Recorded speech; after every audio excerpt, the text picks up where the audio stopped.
ఆంధ్రజ్యోతి ఆయన నుంచి ఆయనకు ఎంత బాధనో, దోచుకునేది పంచుకునేది తినుకునేది కట్ అయిపోతుంది అని చెప్పి ఆయనకి ఎంత బాధ. వైఎస్ఆర్సీపీ శ్రేణులందరి మీద రేపు జగన్మోహన్ రెడ్డి మీ భార్యలు కారు అని చెప్తే గుడ్డిగా నమ్మేసి కట్టుకున్న దాన్ని చెల్లిగా భావించి పెళ్లి సంబంధాలు చూడడానికి కూడా వెరవని వెన్నెముక లేని బ్యాచ్. అన్యాయమైన మాటలు, దుర్మార్గమైన మాటలు మాట్లాడతారు. అసలు నిజం చెప్పాలని నేను ఇదే రాధాకృష్ణకి చెప్తా ఉండ, నువ్వు అన్న మాటలు రేపు పొద్దున మా ప్రభుత్వం వచ్చినాక నిన్ను తిప్పని స్టేషన్ వైఎస్ఆర్సీపీ శ్రేణుల్లో వైఎస్ఆర్సీపీ కార్యకర్తల భార్యలంటే నీకు అంత అలుసుగా కనిపిస్తా ఉందా రాధాకృష్ణ అని చెప్పి నేను చెప్తా.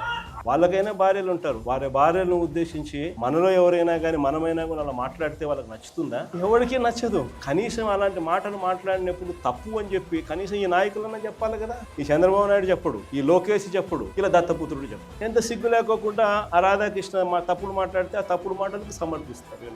ఈ స్థాయికి రాజకీయాలు దిగజారిపోతే ఈరోజు సోషల్ మీడియాలో ఎప్పుడో కమెంట్లు పెట్టినవి అన్ని తీసుకొని వచ్చి పిల్లలందరినీ తీసుకొని వచ్చి స్టేషన్లు చుట్టూ తిప్పుతున్నారు, జైళ్ళల్లో పెడతా ఉన్నారు, కోట్ల చుట్టూ తిప్పుతా ఉన్నారు, కొడుతున్నారు. ఇదే రేపొద్దున ఆంధ్రజ్యోతి రాధాకృష్ణ కూడా రేపొద్దున ఇదే జరుగుతుందని ఖచ్చితంగా చెప్తా